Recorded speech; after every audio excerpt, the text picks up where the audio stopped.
Now call on our Honorable Attorney General, Honorable Anil Nandlall.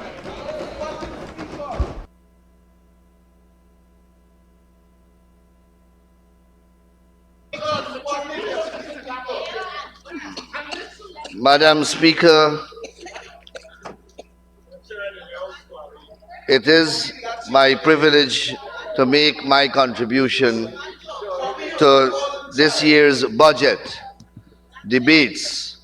And I want to begin by welcoming all these students who are here, because I will make many references to you in the course of my presentation. You heard the presentation of the honorable member who spoke before me.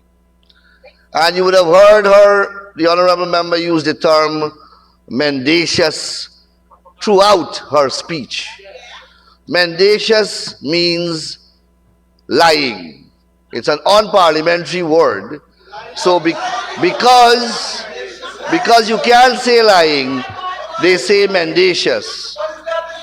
And let me just, for one moment, just one point I want to make. The honorable member stood there and told us that we must do better when we are in government.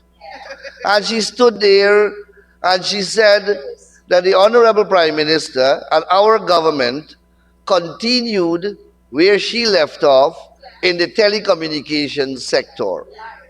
So they went to the elections in 2015 with a manifesto which included a 100-day plan. 100 days, they told the people, they told your parents, vote for us, and within 100 days, 100 days, just a few months, we are going to do these things. Let us deal with one issue to demonstrate the mendacity. And the issue is at number 19, the promise, within 100 days, liberalization of the telecommunications sector. 5 years after, there was no liberalization done. The Honorable Prime Minister and our government in 2021 liberalized the sector. That is why you have so many internet providers, you have so many cell phone providers, and you are young people. You are using these facilities, and you know that you are only able to do it a few years ago when we came into government. That is the mendacity and the mendaciousness that we are speaking about. And I can stand here and go on for a long time, but I don't have the time. But Mr. Speaker, I want to come to the budget itself.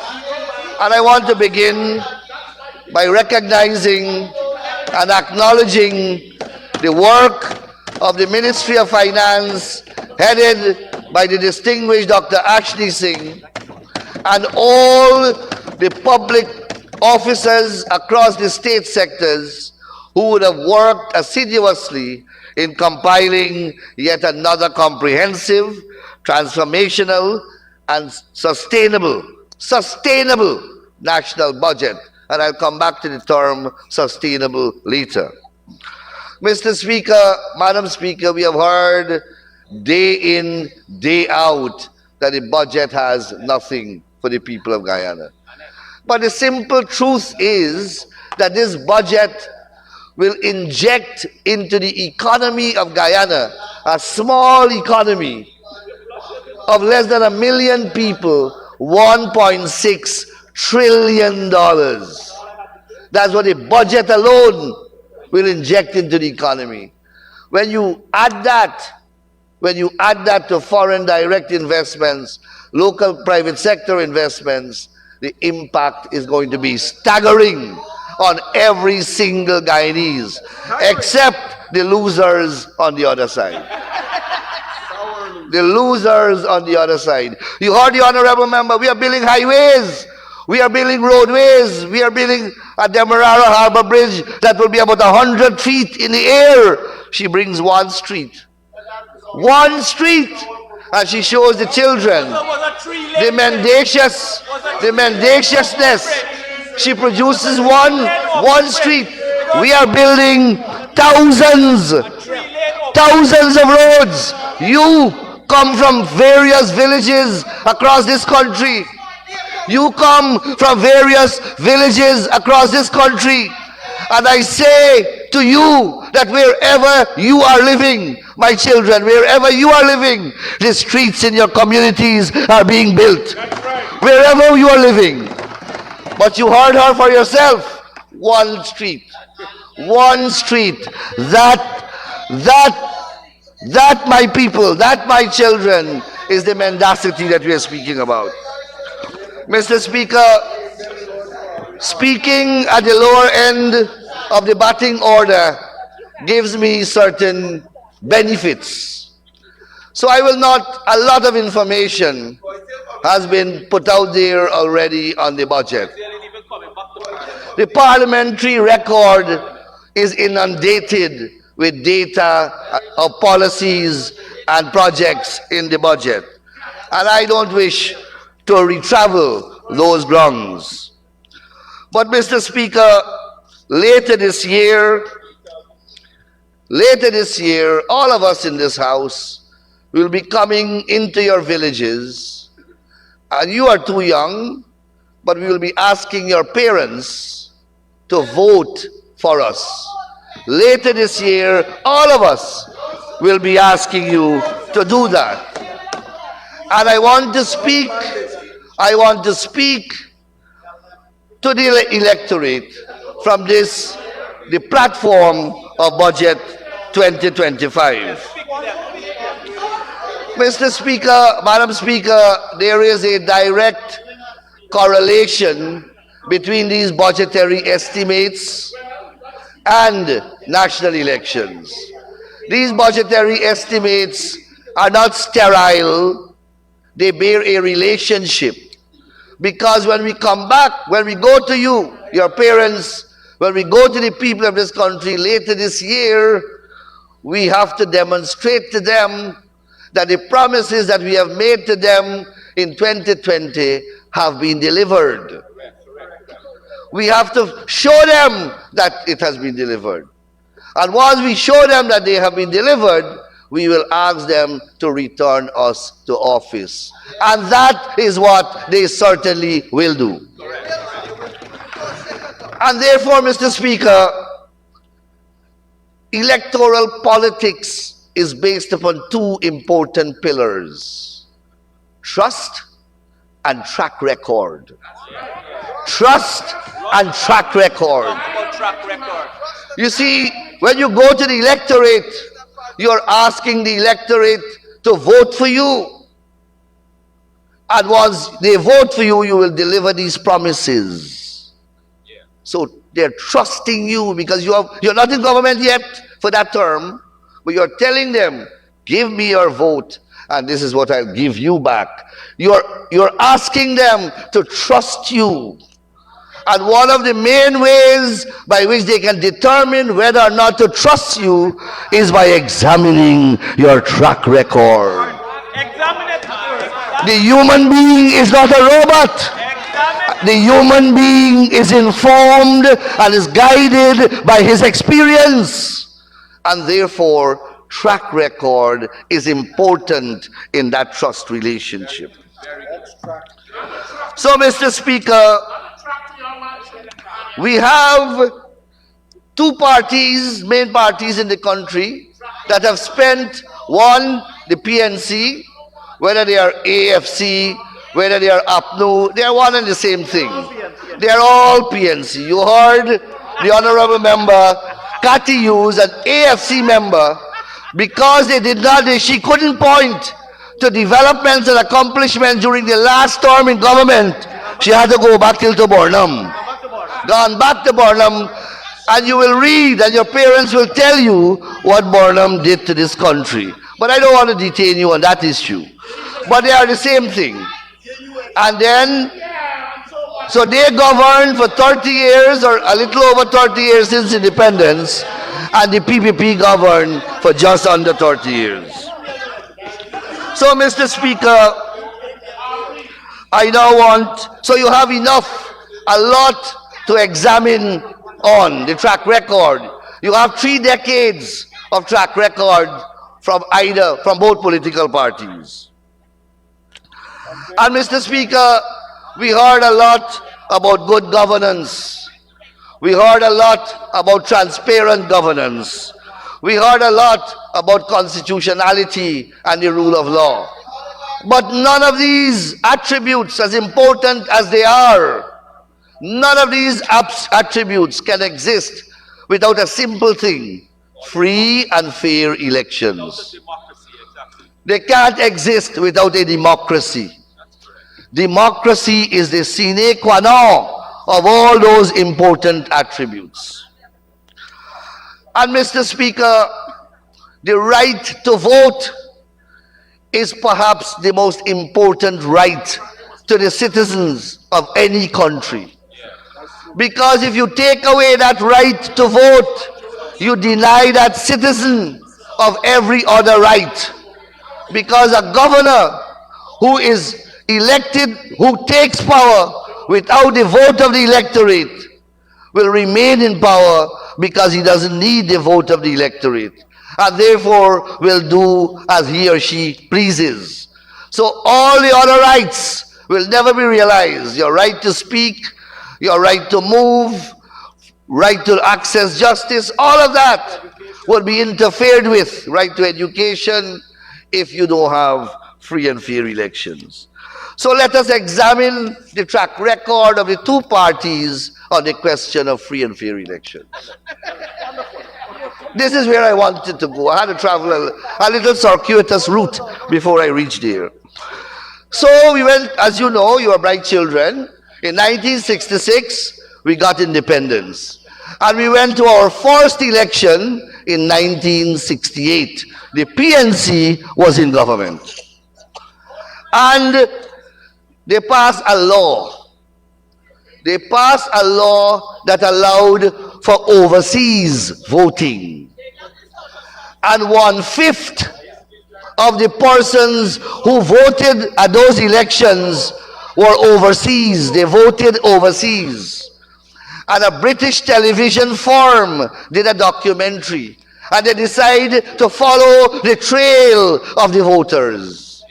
And they went to London, and they went to all the places that these people were allegedly voted. And they videoed cemeteries, dead people, nobody lived there.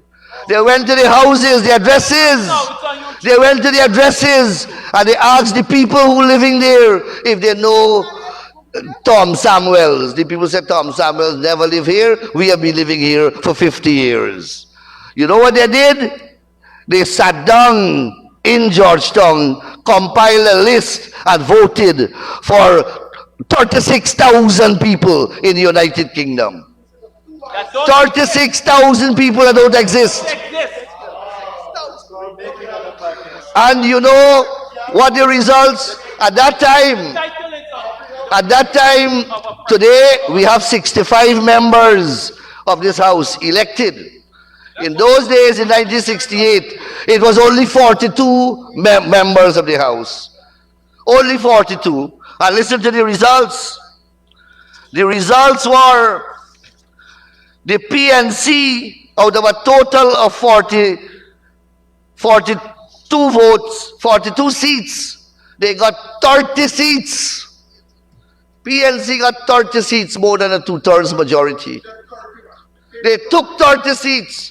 The People's Progressive Party got 19 seats. And the UF got the remainder. 30 seats they took at those elections. And at that time, the PPP base was in the majority of the voters in this country. So you understand the magnitude of the fraud?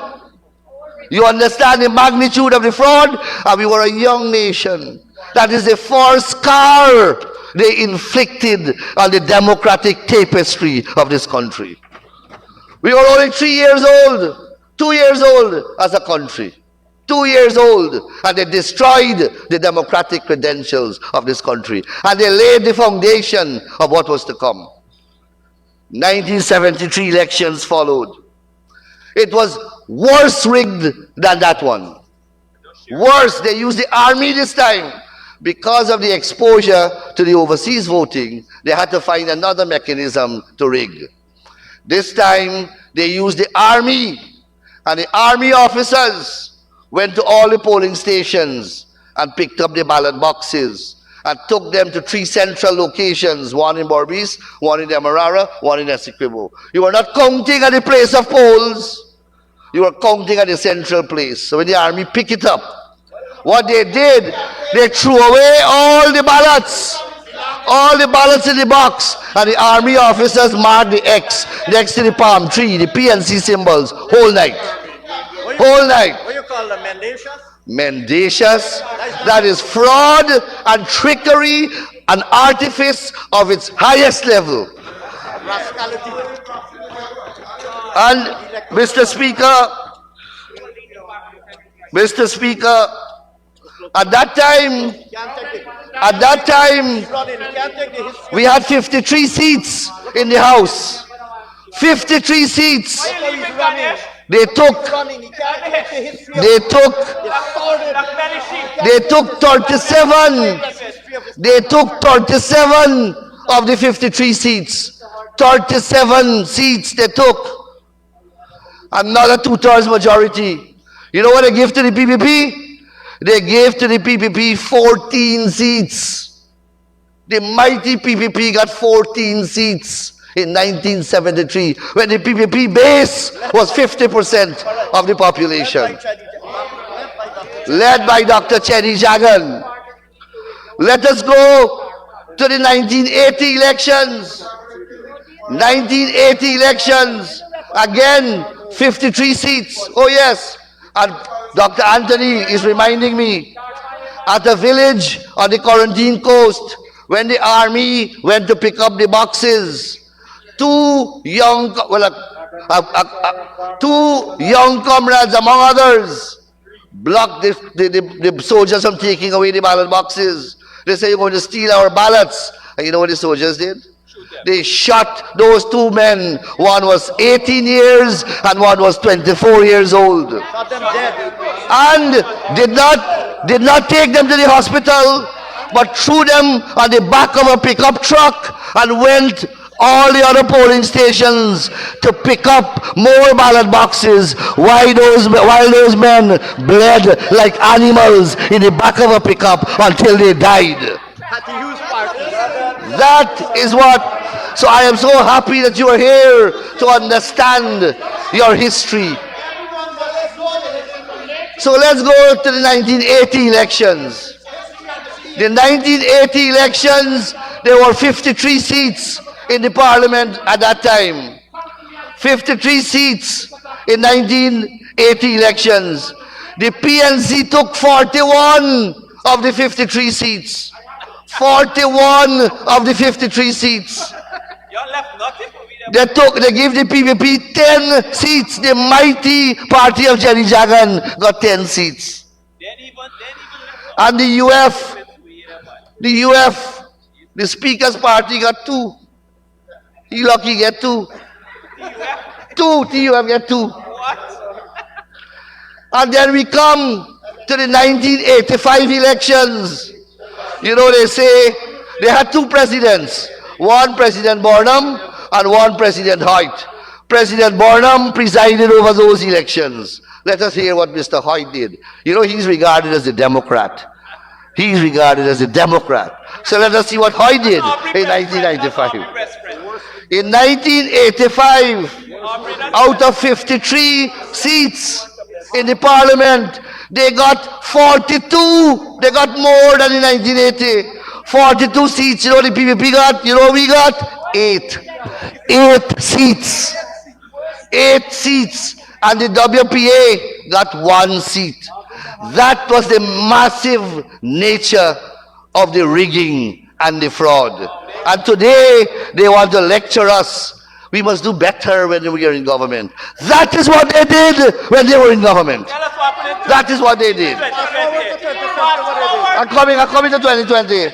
And then we had free and fair elections in 1992. And it was not an easy task. We had to drag, the international community had to get involved. The Carter Center had to get involved. And Mr. Hugh Desmond Hoy, the president, had to be dragged by the scruff of his neck like a bull to the slaughterhouse before he agreed to the reforms. And then is when we get observers for the first time. None of these elections had observers. They ban observers. Then is when we get counting at the place of polls for the first time. So it became hard for the thief, for the Mendes. Hard for the rig. So, and then we went to the 92 elections. We went to the 92 elections. We got 31 seats. They got 30. You saw the results changed completely?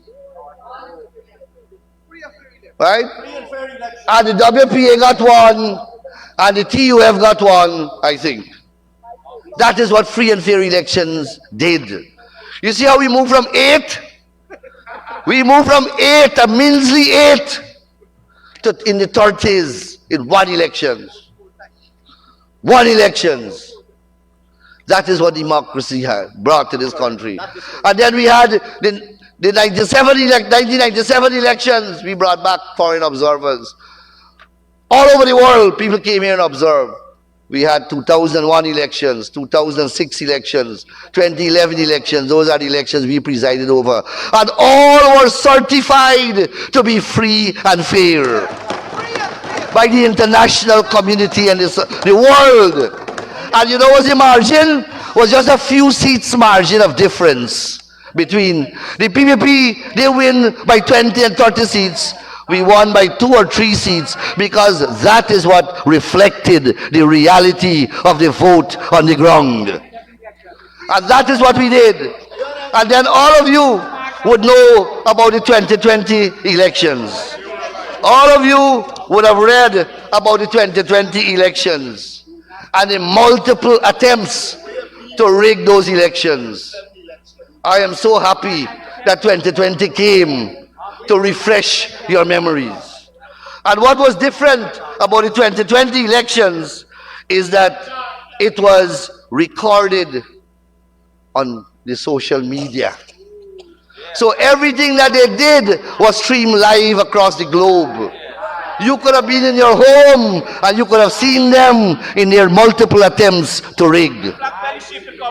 And you know what's the beauty of the social media? Every year it brings back the images as a memory. So every time you plan to forget how they tried to rig the elections, badam on the Facebook, it comes back as a memory. It comes back as a memory, and you see the madness all over again. But forget about the 100 governments that condemned her for their conduct. Forget about CARICOM, the OAS, the Commonwealth, the private sector, and all the international organizations that condemned them. Forget the American government threatened to sanction them. Forget all of that. Forget what the PPP say. Let me share with you what a man by the name of Gaskin, what was his first name? Dominic Gaskin. Now, who is Dominic Gaskin? Dominic Gaskin was a minister under their government and a leader of the Alliance for Change. He was Minister of Business. And he was also, or he is also, the son-in-law of the then president. So he's not an ordinary man. He got familial connections to the highest office, and he was part and parcel of the collective called the government of the day. And this is what he said in a public statement, and I'll share it with you. Convenient clips. Having said what I had to say back in March, and having then stayed silent for 3 months while a recount was agreed, challenged and finally executed, I can no longer wait quietly and politely while our country gets hijacked, ridiculed, and torn apart. You know who was doing the hijacking? the ridiculing and the tearing apart his colleagues on that side. In a nutshell, there are 6 things that I would like to elaborate on concerning the 2020 elections adventure. 1, a win by either major contestants ought not to come as a shock to anyone. Fair comment. 2, supporters of APNU AFC were misled into believing that the coalition had won the elections. Misled! Just like how she attempted to mislead you for 35 minutes. They were misleading the whole country.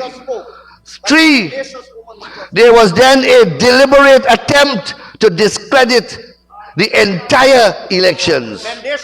When they couldn't rig it, they then decided to discredit it.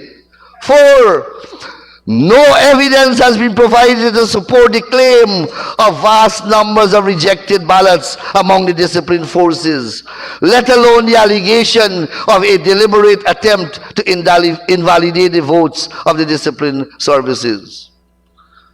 5, no power on earth, let me repeat, for the opposition leaders' benefit. No power on earth can convince the APNU AFC leadership that it lost the elections. No power on earth can convince them that they lost the 2020 election. Up to now, they're not admitting that they lost. 6, all that occurred since March 4th will make it extremely difficult for the APNU and AFC to ever defeat the PPP in 2020.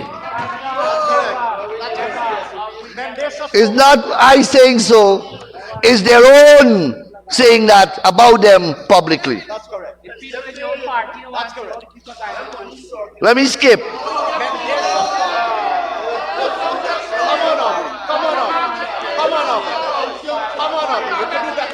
Having paid close attention to the tabulated results of the 2020 election and having done some projections of my own, I knew by Wednesday, March the 4th, that a coalition victory, while possible, was unlikely. March the 4th, the Alimana already know they lose. They knew even before. They know they lose now. I was aware that we had lost the east coast of the Amarara sub-district by several thousand and the East Bank sub-district by close to 1,000.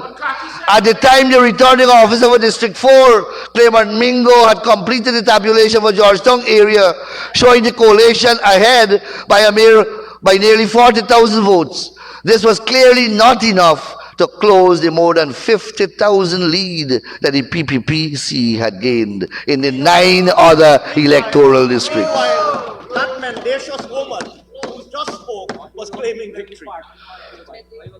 Then the recount came. The nation puts its faith in the CARICOM observer team. In the end, the CARICOM team delivered its report endorsing the elections and the results of the recount, only to have it rejected by the coalition in favor of a devious piece of reasoning by the Chief Elections Officer, Keith Lowenfield. The claims of fraud were grossly exaggerated and unfortunately designed to fool party supporters who had placed their faith in the coalition into believing that there was actual evidence of serious election rigging by the PPPC. Being perpetrated by the mendacious woman who just spoke. All of this leads me to the very uncomfortable conclusion that the APNU AFC has no intention of relinquishing control of government. 5 years after winning an election and gaining office with a fair amount of goodwill, the coalition is saying to the people who put us there the equivalent of, quote, unless and until we are satisfied beyond a shadow of doubt that more votes are cast in favor of another party in an election than we deem credible, we ain't going nowhere. So no matter what the arbiter thinks, no matter what the judge thinks, no matter what GCOM does, no matter how the people voted, if they are not satisfied, they ain't going nowhere. And let me conclude. My message to my colleagues in APNU AFC is simple. Oh, the man begging them. The man begging them.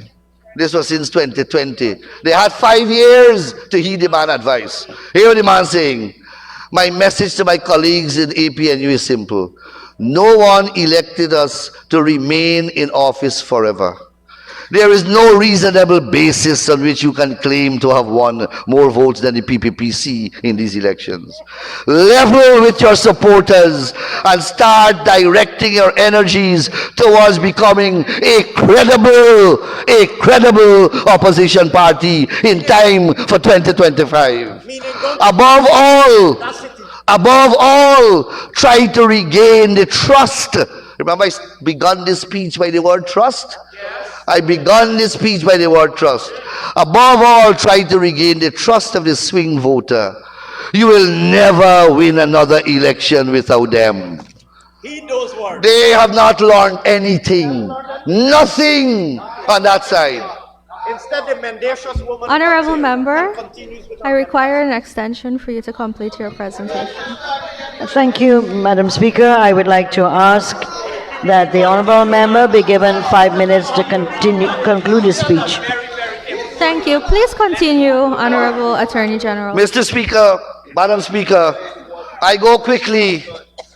You have heard them make promises after promises. Promises after promises. They document it in a manifesto. Remember I told you about trust? And my colleagues on this side have already set out a slew, hundreds if not thousands of promises that they made that they never fulfilled. But let me deal with a couple. Let me deal with a couple related to my sector. This is what they said. Constitutional reform. Constitutional reform. They promised the people that within 100 days they will complete constitutional reform. The APNU AFC will immediately, you are bright people, immediately appoint a constitutional reform commission consisting of representatives of all stakeholders, trade unions, the private sector, religious and faith-based organizations, women, youth, professional organizations, and the university. Its mandate will be to undertake the urgent task of fashioning a comprehensive reforms for the Constitution. Hear the lineup? Women organization, faith-based organization. And guess what they did? They appointed what they call a steering committee. A steering committee headed by one Nigel Hughes, the husband of the member who spoke and the leader now of the AFC.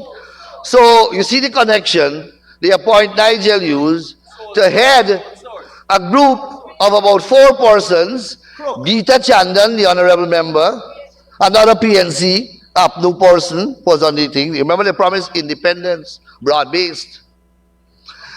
They had Haslin Paris, another member of the PNC on the committee, and they had 2 other token appointments. And they paid $20 million. $20 million to this group. who they paid that? They paid that to the gentleman in this picture. Where's the time? Where's the time? Look at the Kodak moment. Where's the time? There's a handing over. There's a handing over of a phantom report that none of us, nobody in this country has ever seen. And 5 years after, not a single step towards constitutional reform. Mr. Speaker, Madam Speaker, I come to this one, and this one tickled me. This one tickled me a little. Dr. Singh, hear this one. Powers of President and Prime Minister. That is the caption. Powers of President and Prime Minister. And hear what it says. Rebalancing, rebalancing the powers and responsibilities of the Prime Minister and the President in a manner meant to reduce abuse, avoid conflict of interest, and facilitate the more efficient execution of state function. When I read this, I want to cry for Moses Nagamotu. Oh my God, look how we all promised him. Not only did you fool the people, this is how you fool your own Prime Minister. You tell him that he's going to get great powers, and all he end up with is responsibility for Chronicle newspapers. The most diminished Prime Minister on planet Earth. That is what. That's what you promised. Let's go on.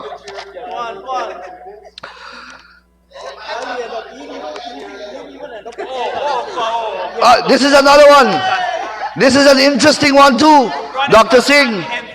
They promise that they will agree on a protocol to break the deadlock over the appointment of a consensually agreed Chancellor and Chief Justice and bring an end to this impasse. They will devise a protocol to break a protocol. You can't stop them with language. A protocol.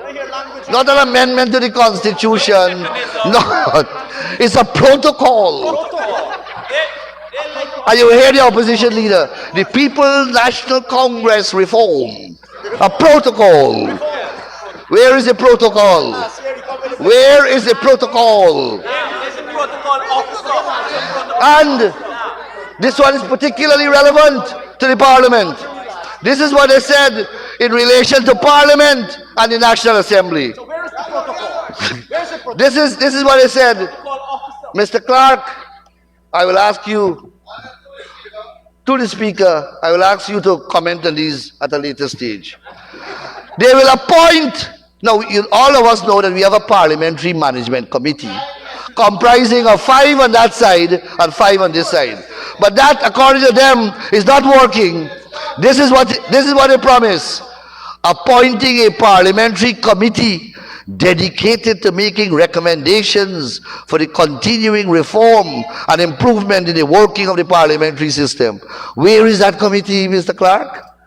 Where is that committee? Let me go on quickly. They will appoint, and again the language. Member, I'll give you 30 seconds to conclude, please. Yes, they will appoint an in situ parliamentary council, and they will establish a National Assembly Budget Office. An in situ parliamentary council means an in-house parliamentary council, and a National Assembly Budget Office. Mr. Clark, where is your National Assembly Budget Office? Where is your in situ parliamentary council? Madam Speaker, I went through that, and I have much more materials to show to the people of this country that they can never be trusted. They are going to come to the electorate later this year, and they will promise the skies, and they will promise the mountains, and they will promise the oceans. But Mr. Speaker, Madam Speaker, it is all a farce. It is nothing but a 3-card trick. I thank you very much.